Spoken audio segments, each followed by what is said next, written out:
Hey y'all, so we're here. It's 2025, ready to make new content for y'all. Thanks again for all the support up to this point and all the subs. Really appreciate it. And hopefully we can grow the community and get more people to watch the content and get more games reviewed, reactioning to different sorts of games, and hopefully I can get bigger games and move my way forward as far as this content goes.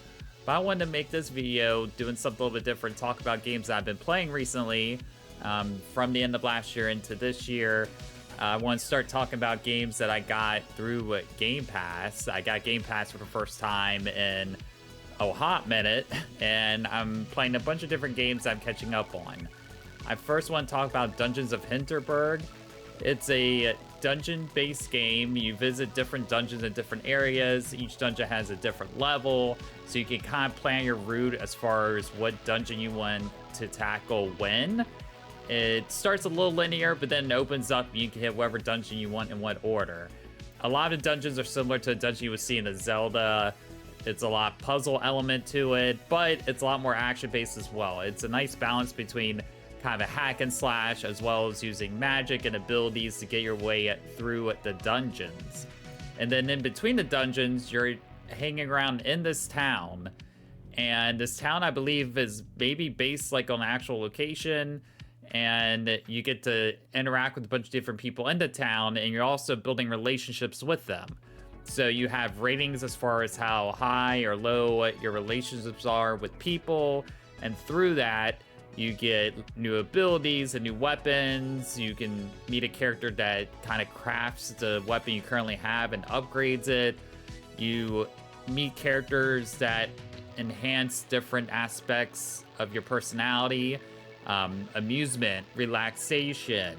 You can find ways to increase your health overall. And sometimes it comes at a cost and sometimes it doesn't. And it's kind of up to you to figure out how you want to, grow the character's ability, who you want to talk to when.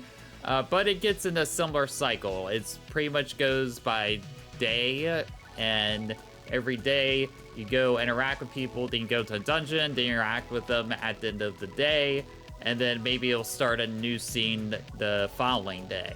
And there's 25 dungeons in total, so the goal is to try to hit them all as much as you can and build up your levels with all the characters you meet, learn their stories, and connect with them. It's definitely a really fun game to play. I definitely recommend it, and you should definitely check it out on Game Pass. Now, as far as other games I've been playing, there's another one that's a indie game as well. It's called Creatures of Ava. This is a game where you're running around this world and you're kind of collecting creatures and you're using them to like send them up to this spaceship you have. You're essentially coming down from space, trying to collect all the creatures and kind of saving them from this world, and then you run into the people that live in this world. There's a species that lives there. They have a little village set up and are like, what are you doing? We want you out here. You're like, sorry, I'm here. I didn't mean to be here. It's got a little bit of an Outer Worlds opening. You kind of crash a ship unintentionally into the world, but you still have the goal of collecting all the stuff. You have a friend that helps you. As you make your way through, you unlock fast travel points. And it plays like a third-person platformer as well. Now, there is combat in it, but not the stereotypical combat. It's not really a hack and slash. You have this kind of wand, basically, and you can use the wands to attack enemies that have been infected. And when you do that, you get to free them and then use this cool flute, kind of like a Zelda. And you use the flute to connect with the animals, and each animal creature has a different sound, and then once you connect with it, then whenever you run into another one, you can kind of use that to lure these creatures into these traps in which you send them up for a collection, and you're freeing them from the world. And it's kind of like one set world, but there's different little areas, but all kind of interconnects together. There's little side quests and missions as you're learning more about what is the lore of the world, You know, where did these things come from? And you're learning more about the main character you're playing as well. So I would definitely recommend this if you're into creature collecting. It is more puzzle based. It's not too heavy on action, but there's some elements there. If you want something that's, I would say, a little bit more of a cozy vibe, there's no necessarily building or anything like that. You would think that looking at a style game, you could see, oh, it's another one of those, oh, I'm building a bunch of things, collecting a farm. It's actually not, and that's what I like about it. It separates itself from all those type of games, and it's worth your time for sure. Another game as well that I wanted to talk about too that I've been playing is Indiana Jones. Yes, the big Indiana Jones game that came out towards the end of last year. It's a really solid, fun game. It's made by the people who made Wolfenstein Machine Games, and there's a bit of more stealth to it. You know, I'm not huge into stealth games, so I'm kind of putting up with it a little bit more than I normally would.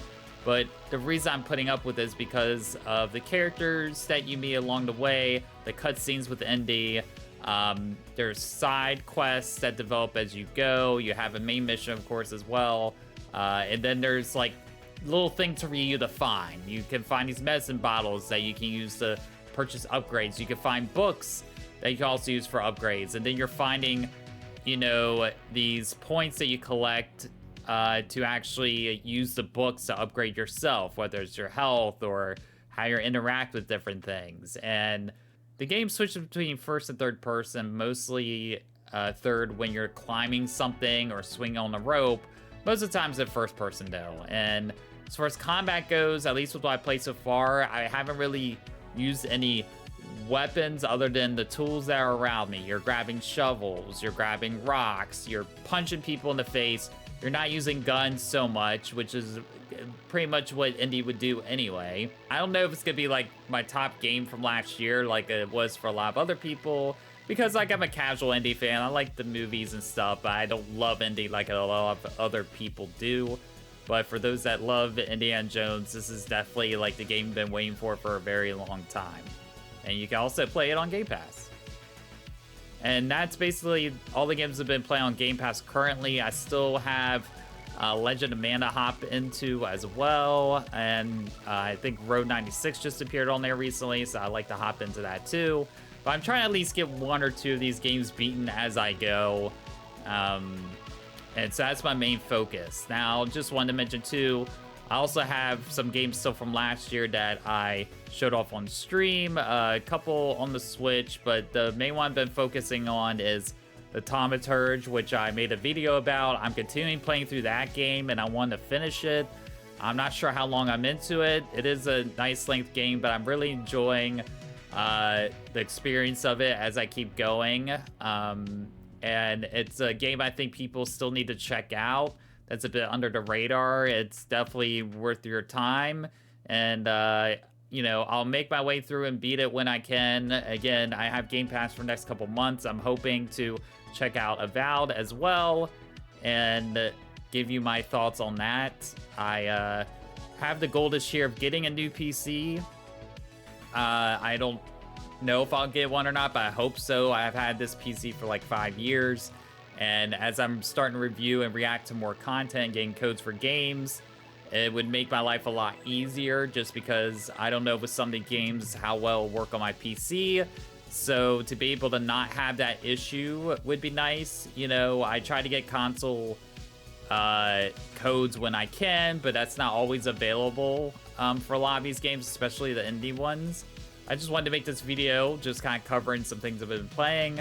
As far as what's coming up with games I'm reviewing, reacting to, I've sent some interest out for certain codes, and I'm waiting to hear back on some things. Hopefully I can continue ramping up into that and putting out more content sooner rather than later. And, you know, hopefully by the end of this year, we'll have a bunch of more videos talking about stuff. Maybe I'll do a one-off video here and there, me talking about different things. And yeah, let's shift gears and kick rears this year, y'all.